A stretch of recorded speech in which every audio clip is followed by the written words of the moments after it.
शिरूर तालुक्यातील पिंपरखेड परिसरात बिबट्याच्या हल्ल्याने आणि त्यानंतर उसळलेल्या जनआक्रोशामुळे ढवळून निघाला।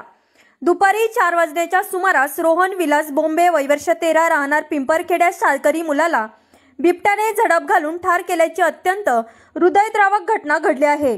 बिबट्याच्या हल्ल्यांची मालिका सुरूच असून महिन्यात तिसरा बळी गेल्यानंतर संतप्त ग्रामस्थांनी तीव्र संताप व्यक्त करत वनविभागाच्या गाड्या पेटवून दिल्या।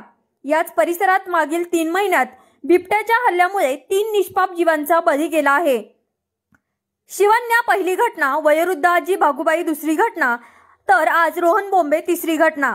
रोहनच्या मृत्यूनंतर परिसरात तातडीने दाखल झालेल्या वनविभागाच्या अधिकाऱ्यांवर संतप्त जमावाने आपला रोष व्यक्त केला।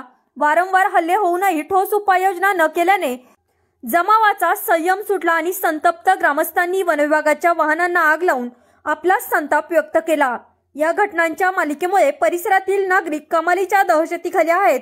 बिबट्या वारंवार मानवी वस्तीत शिरून हल्ले करत आहे। वनविभाग आणि प्रशासनाने निष्काळजीपणा दाखवल्यामुळेच रोहनचा बळी गेला आहे। आणखी किती निष्पाप जीवांचे बळी गेल्यानंतर प्रशासन जागे होणार? केवळ कागदी घोडे नाचवण्याचे काम सुरू आहे। रोहन बोंबे याच्या निधनामुळे पिंपरखेड गावावर शोककळा पसरली असून बिबट्याचा तात्काळ बंदोबस्त करण्याची मागणी जोर धरू लागली आहे। या घटनेमुळे शिरूर तालुक्यात प्रचंड तणावाचे वातावरण निर्माण झाले असून आता तरी वनविभाग व प्रशासकीय यंत्रणा यावर कोणती ठोस पावले उचलतात याकडे संपूर्ण राज्याचं लक्ष लागलं आहे।